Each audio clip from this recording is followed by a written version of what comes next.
We are doing our do-it-yourself segment. We want to talk a little bit about painting. I think just about everybody's had a chance to paint a room or maybe a house, and we're going to start out by taking a look at some of the basics. TV6's Jennifer Perez joins us this morning at Lowe's in Marquette Township for more. Good morning, Jennifer.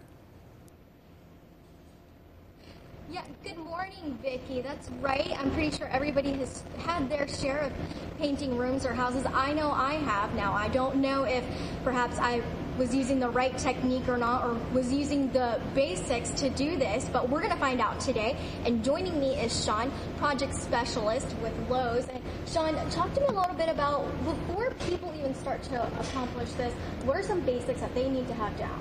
Preparation. Preparation is key. Painting is definitely something that is any homeowner can do. It's not that hard, but being prepared for it is really, really important. Here at Lowe's, we have the people, the products, and the services that you need to get prepared and do the job right the first time. When it comes to painting, whether it's interior or exterior, it doesn't really matter. It's important to make sure that the surface is clean and ready to be painted. So that starts with a cleaner. For the exterior, we have some that you can apply you can attach right to your hose and clean your deck, clean your house. Cleaning, making sure that the surface is clean, flat, smooth, and dry is really, really essential to making sure that the paint is going to adhere properly and it's going to give you the best product for the longest time. So once you've cleaned the surface, scraping it, using a scraper, using a brush, making sure that there's no chips, there's no cracks, there's no gaps, filling any joints with caulk. Getting it prepared right is really, really a big part of it. Now, once we have that down, then we have to take a look at the paints, right? That's correct. I'm pretty sure there's a base. We have to use a primer. What does that do to get paint into there? It's important to use either a separate primer or a paint that has a primer incorporated so that the actual paint will adhere properly and give you the best surface finish for the longest time. If you just put a paint over an existing paint, you're going to find that the adhesion won't be appropriate and you may find defects in the surface, or it won't last or look as good as it should. If you put a primer down first, the primer is really designed to adhere to the base coat and then for the paint to adhere to that and give you the longest, best surface finish for the longest time. Now, there is a difference between interior and exterior paints, right? Absolutely. Now, and some of the exterior paints have other things inside of it that help protect the paint and stuff. Can you talk to me a little bit about that? Yes, there are significant differences between exterior and interior paints. So when you're coming in and getting your paint, make sure that you tell the specialist that's helping you what your project is going to be for. If it's going to be for an interior or exterior job, you're going to use a different material. Some of the exterior paints also come with moldicides and fungicides to help prevent the future buildup of mold and decay and rot and that sort of thing that's going on, especially in like the shady areas of your house where it's not in the sun all day, it doesn't dry out. It's really important to choose the right material. Now, you guys have, so if you don't want to purchase an entire gallon of paint, you guys have these little, that's correct, little things that people can test it out. Talk to me a little bit about that. Yeah, these are great. These are available, and for under $5, you can get just about any color, any kind, any style of paint in a really small quantity.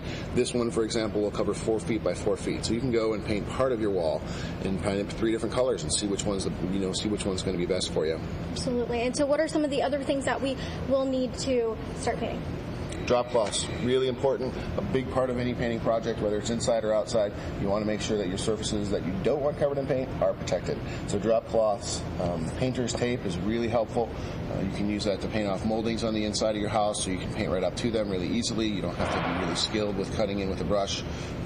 Having the right tools, like the appropriate brushes, the appropriate rollers, the appropriate roller covers, really, really important. If you use the wrong materials or you use the wrong tools, you're not going to get the best job.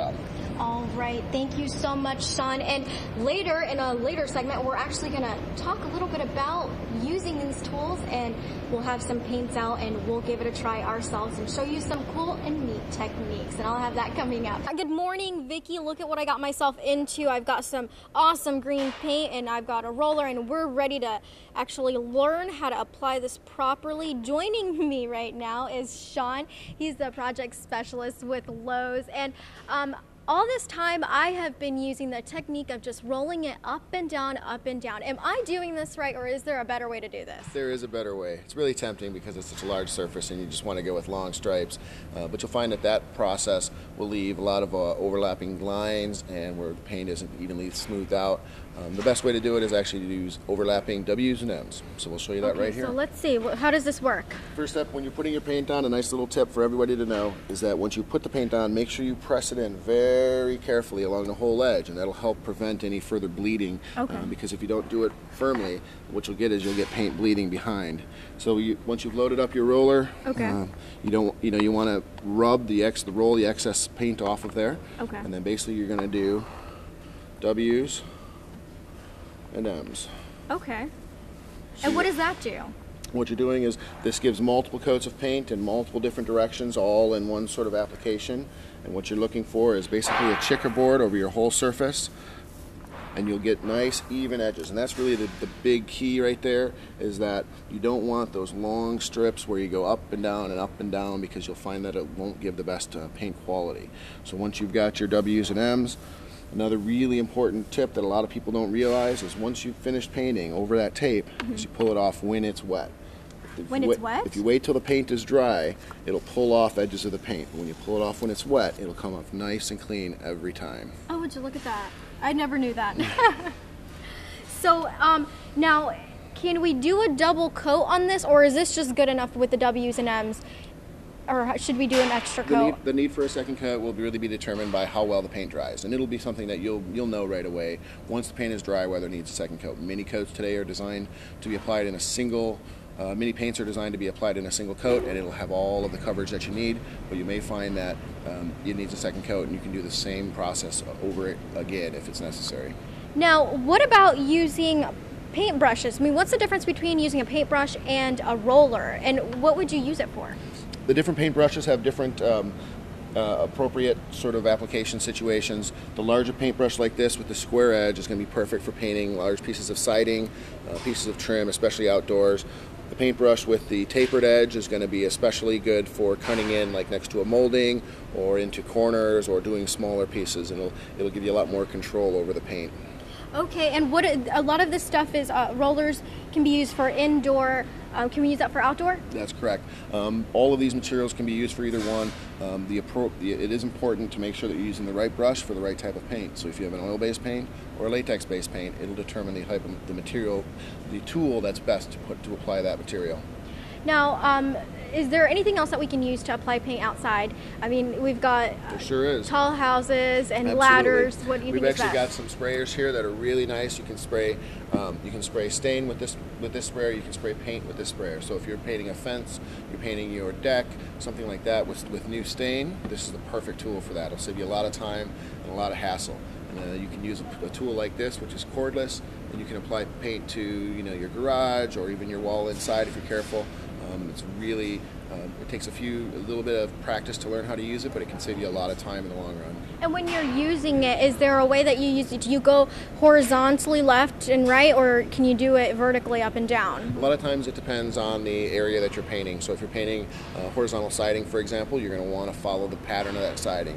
If you're painting, let's say, a garage with the vertical pattern on the plywood, you're going to want to follow those edges so you get the paint evenly applied into all the nooks and crannies. Now, I know some people love to make their walls look really nice and neat and give it like an artistic look. You guys have some options for that too. Is that dealing with textures of sponges, or is there anything else? There's a couple different features. We have some examples right here. These finishes here are applied with sponges, and there's a whole wide variety of features or finishes that are available using different techniques and different materials. Lowe's has the specialists that you need. You can come in and get all the advice you need to determine what the best material, what the best technique is to make it look the best for you. All right, awesome. Thank you so much, Sean. I think I've learned everything I need to learn today when it comes to painting. I've learned that I think I was doing it the wrong way, but now I've got the right technique down. And you can check this out online. And if you guys have any other ideas or projects you want to see us do and learn more about it, please comment on it.